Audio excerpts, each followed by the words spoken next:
بسم اللہ الرحمن الرحیم۔ السلام علیکم۔ ابرار رشید آپ کی خدمت میں حاضر۔ ایک انتہائی گندا اور گھناؤنا کھیل شروع ہو چکا ہے۔ اس کا انجام کیا ہوگا، اختتام کیا ہوگا، یہ بات تو میرا خیال ہے کسی بھی فہم والے بندے کے لیے سمجھنا کوئی مشکل نہیں کہ کوئی بھی چیز جس کا آغاز گندگی سے ہو اس کا اختتام بھی گندگی پر ہی ہوتا ہے، اور تاریخ ہمیں بتاتی ہے کہ کوئی برا کام آپ کرنا شروع کر دیں تو اس کا انجام اچھا ہی نہیں ہو سکتا۔ مختلف ویڈیوز کی باتیں کی جا رہی ہیں، آڈیوز کی باتیں کی جا رہی ہیں، اور یہ بڑے بڑے میں سمجھتا ہوں کہ ویل انفارمڈ جرنلسٹ آپ کہیں، تجزیہ کار کہیں، جن کے آپ یہ سمجھ لیں کہ اعلیٰ سطح پر تعلقات ہوتے ہیں، اپنے تجزیے کی بنیاد پر وہ اس طرح کی باتیں کر رہے ہیں، کچھ انفارمیشن کی بنیاد پر اس طرح کی باتیں کر رہے ہیں، لیکن ہوگی یہ بہت بڑی بدقسمتی۔ اب میں سوچ رہا ہوں کہ بات کا آغاز کس طرح سے کروں کہ پاکستان تحریک انصاف، بہت سے لوگوں کو تکلیف شروع ہو جاتی ہے جب ہم حقائق پر مبنی کوئی بات کرتے ہیں اور دلیل سے بات کرتے ہیں کہ پاکستان تحریک انصاف اب ان 6 جج صاحبان کے لیے باقاعدہ ایک پارٹی بن چکی ہے، یعنی ایک وکیل کا کردار ادا کر رہی ہے ان جج صاحبان کے لیے۔ اب ظاہر ہے ہر پارٹی کے اپنے مفادات ہوتے ہیں۔ اگر تحریک انصاف کی جگہ اس وقت مسلم لیگ نون یا پاکستان پیپلز پارٹی ہوتی تو شاید وہ بھی اسی طرح کرتے۔ بات شروع ہوتی ہے، میرا خیال ہے یہ جو ویڈیو والی بات ہے، یہ کرنے سے پہلے ایک دعوت نامہ میں پڑھ کے آپ کو سنا دیتا ہوں، آپ خود دیکھ لیجئے گا کہ یہ ہو کیا رہا ہے اور عزائم کیا ہے تحریک انصاف کے۔ یہ ہے جناب 1 اپریل یعنی آج بروز پیر صبح 11 بجے Javed Iqbal auditorium, Lahore high court bar association Lahore میں وکلاء کنونشن منعقد ہو رہا ہے۔ یہ وکلاء کنونشن منعقد ہو رہا ہے، اور یہ ٹویٹ یا دعوت نامہ جو ہے وہ پی ٹی آئی کے آفیشیل جو ٹویٹر یا ایکس اکاؤنٹ ہے اس کے ہینڈل سے یہ جاری کیا گیا ہے، اور اس میں کہا گیا ہے کہ مسٹر عارف علوی، یعنی عارف علوی کے ساتھ یہ نہیں لکھا گیا کہ سابق صدر پاکستان یا تحریک انصاف کے رہنما، بلکہ لکھا گیا مسٹر عارف علوی، اسد کیسر، شیر افضل مروت، اوریہ مقبول جان، ارشاد بھٹی، ناصرہ جاوید اقبال، ولید اقبال اور دیگر مقررین وکلاء سے خطاب کریں گے۔ اب اندازہ کیجئے کہ ناصرہ جاوید اقبال جو کہ جسٹس ریٹائرڈ ہیں، ان کا نام ارشاد بھٹی کے بھی بعد ہے، ان کے بیٹے کا اس کے بعد، تو یہ میں نے مقررین کے نام آپ کو بتایا، اور بھی لوگ ہوں گے۔ اور آگے لکھا ہے کہ قانون کی حکمرانی اور عدلیہ کی آزادی کے تناظر میں اور اسلام آباد ہائی کورٹ کے 6 ججوں کی طرف سے لکھا گیا خط، چیف جسٹس کا ناقص جواب اور حکومت کی طرف سے انکوائری کمیشن کی تشکیل کے لیے آواز اٹھائی جائے گی۔ تمام سول سوسائٹی، میڈیا اور وکلاء اس کنونشن میں اپنی شرکت کو یقینی بنائیں۔ اب یہ تاثر یہ دیا جا رہا ہے کہ جی چیف جسٹس کی جانب سے ناقص جواب، چیف جسٹس نے 2 فل جسے کہتے ہیں نا کورٹ اجلاس بلائے، اس میں جو اکثریتی رائے تھی اس پر انہوں نے کمیشن بنانے کا کہہ دیا حکومت کو، اور یہ کوئی ان کی ذاتی رائے نہیں ہے، لیکن اب ظاہر ہے وہ پرانا دور تو گیا۔ اب جسٹس تصدق حسین جیلانی کے اوپر بھی اعتراض آ گیا، باوجود اس کے کہ اس کو 2018 کے انتخابات کے سے پہلے جو نگراں حکومت بنی تھی اس میں ان کا نام تجویز کیا تھا بطور نگراں وزیر اعظم پاکستان تحریک انصاف نے۔ اس موقع پر پتہ نہیں وہ یہ چاہتے ہیں کہ شاید ثاقب نثار کو اس کمیشن کا سربراہ ہونا چاہیے، یا آصف سعید کھوسہ، یا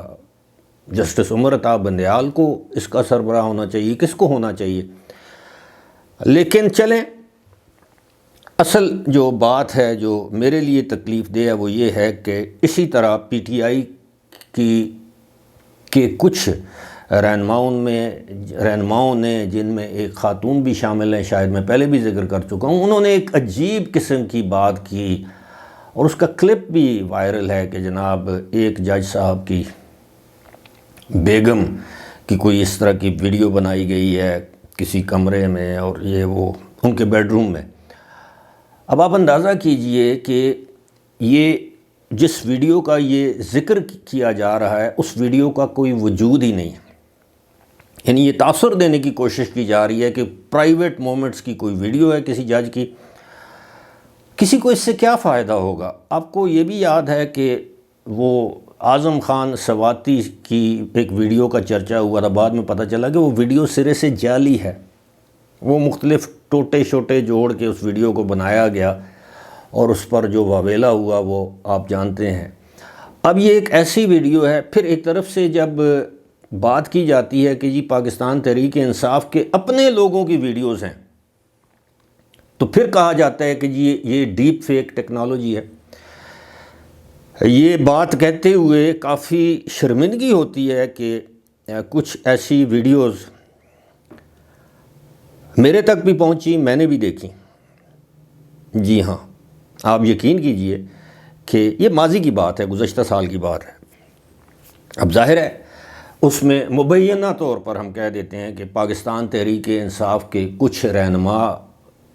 قابل اعتراض حالت میں تھے یا ان کی ویڈیوز تھیں جو اب پاکستان تحریک انصاف میں نہیں ہیں۔ اسی طرح آپ نے وہ ایک بڑا سلسلہ تسلسل کے ساتھ یہ ویڈیوز اور آڈیوز آتی تھیں، آپ کو یاد ہوگا، جس میں عمران خان کی کم از کم 2 یا 3 آڈیو ٹیپس تھیں۔ آپ سمجھتے ہیں میں کس کی بات کر رہا ہوں۔ ایک معروف خاتون صحافی کے ساتھ ان کی گفتگو تھی، ایک کسی دور میں وہ سیاستدان تھیں وہ خاتون، پھر ان پر کوئی 70 لاکھ کی نوازشات بھی کی گئیں، فنڈز دیے گئے پارٹی کے۔ تو پھر عمران خان نے تو کبھی اس کی تردید نہیں کی، لیکن یہ کہا گیا کہ یہ ڈیپ فیک ٹیکنالوجی ہے۔ اگر اس وقت ڈیپ فیک ٹیکنالوجی تھی تو اب کیوں نہیں ہے؟ لیکن یہ ویڈیو ایسی نہیں ہے جس کی باتیں کی جا رہی ہیں۔ Coming back to the point جو مین ہے وہ یہ ہے کہ جن تجزیہ کاروں یا سینئر لوگوں کی میں بات کر رہا ہوں، ان کا یہ دعویٰ ہے، یہ ماننا ہے کہ مستقبل قریب میں ان جج صاحبان کی کچھ ایسی آڈیو لیکس، کچھ ایسی ویڈیوز منظر عام پر آ سکتی ہیں جس میں ان کو کمپرومائزڈ، آپ سمجھ رہے ہوں گے، ماشاءاللہ سمجھدار ہیں، کمپرومائزڈ صورتحال یا سچویشن میں دکھایا جانا مقصود ہوگا، یا بات ایسی کر رہے ہوں گے۔ ضروری نہیں ہے کہ وہ کوئی مخرب الاخلاق یا اخلاق باختہ یا اس طرح کی ویڈیوز یا آڈیوز ہوں۔ وہ ایسی بھی آڈیوز یا ویڈیوز ہو سکتی ہیں کہ وہ کسی سے ملاقات کر رہے ہیں، کوئی معاملات طے کر رہے ہیں، گھر کے اندر، گھر کے باہر، کسی ریسٹورنٹ میں، کسی شادی کی تقریب میں، کسی بھی جگہ۔ یہ اب کچھ لوگ یہ دعویٰ کر رہے ہیں، لیکن ہم پھر یہ کہیں گے کہ یہ بڑی بدقسمتی کی بات ہوئی۔ اس کا مطلب تو پھر یہ ہوا کہ جج صاحبان نے جو الزامات لگائے ہیں کہ وہ درست ہیں، کہ ان کی باقاعدہ سرویلنس ہو رہی تھی، وہ انڈر سرویلنس تھے، اور ہوتی ہے پاکستان میں شاید ہی کوئی ایسا شخص ہو جو کسی بھی اعلیٰ منصب پر فائز ہو اور اس کی سرویلنس نہ ہو رہی ہو۔ مختلف ایجنسیز ہیں، ان کا کام ہے، وہ کرتی ہیں، لیکن ان کو لیک کرنا یا اپنے مقاصد کے لیے استعمال کرنا، میں سمجھتا ہوں یہ بڑی تشویشناک بات ہے۔ چلیں یوں کہیے، اب یہ جو ویڈیوز یا آڈیوز کا تذکرہ ہو رہا ہے، لیکن اس کو پی ٹی آئی پہلے ہی ہوا دے رہی ہے۔ ایسا بالکل بھی نہیں ہے کہ کسی بھی جج کی ان کی اہلیہ کے ساتھ یا کسی کے ساتھ کوئی اس طرح کی ویڈیو کا وجود نہیں ہے۔ بیڈ روم میں کیمرے کی بات ضرور ہے، ڈرائنگ روم میں کیمرے کی بات ضرور ہے، اس طرح کی معیوب ویڈیو کی بات نہیں ہے۔ اگر کوئی ویڈیو ہے بھی تو شاید گھر کے اندر کوئی خاتون خانہ گھوم پھر رہی ہوگی تو اس کی ویڈیو ہوگی، میرے علم میں یہ بات نہیں ہے۔ لیکن جہاں سے میں نے بات کا آغاز کیا تھا کہ اگر کسی بھی چیز کا آغاز آپ برائی سے کریں گے تو اس سے اچھائی کی توقع رکھنا تو میں سمجھتا ہوں یہ تو انتہائی نہ سمجھوں والی، بیوقوفوں والی بات ہوگی۔ تو اب یہ جو معاملہ ہے یہ مزید بگڑتا ہوا نظر آ رہا ہے، اور اسلام آباد کے جو ہمارے جو باخبر دوست ہیں ان کا یہ ماننا ہے ایز اے لاسٹ ریزارٹ یہ 6 کے 6 جج صاحبان این بلاک مستعفی بھی ہو سکتے ہیں۔ کمیشن میں جانے سے پہلے، بیانات دینے کے بعد، اس دوران کسی بھی وقت فیصلہ تو خیر یہ ان کا اپنا ہوگا، اور پھر ایک بحران پیدا ہو جائے گا بظاہر، لیکن میرا ذاتی خیال یہ ہے کہ وہ لوگ جو پورے کھیل سے واقف ہیں ان کے پاس بھی پلان اے اور پلان بی موجود ہے کہ اگر یہ جج صاحبان کسی ایک مخصوص سیاسی جماعت کے ہاتھوں استعمال ہوئے ہیں یا ہو رہے ہیں، وہ سیاسی جماعت ان جج صاحبان کے ایک ایسے عمل پر جو واقعی انہوں نے اپنی ذات کے لیے کیا یا عدلیہ کی ساکھ کی بحالی کے لیے کیا، اس پر اپنی سیاست چمکا رہے ہیں، تو یقین کیجئے اس کا تدارک کیا جائے گا اور بڑی سختی سے کیا جائے گا۔ یہ سب کچھ آپ لکھ لیجئے اپنے پاس، ایک مخصوص صورتحال سے بچنے کے لیے کیا جا رہا ہے، کوئڈ پرو کو، کچھ لو کچھ دو کی بنیاد پر، لیکن ایسا نہیں ہونے والا۔ میں اشارتاً آپ کو بتا دیتا ہوں کہ میں اپنی متعدد ویڈیوز میں اور میرے کئی بھائی اس بات کا ذکر کر چکے ہیں کہ جوں 9 مئی قریب آئے گا، سینٹ کے الیکشنز ہو جائیں گے، ایک مخصوص قانون سازی یا آئین میں ترمیم ہونی ہے،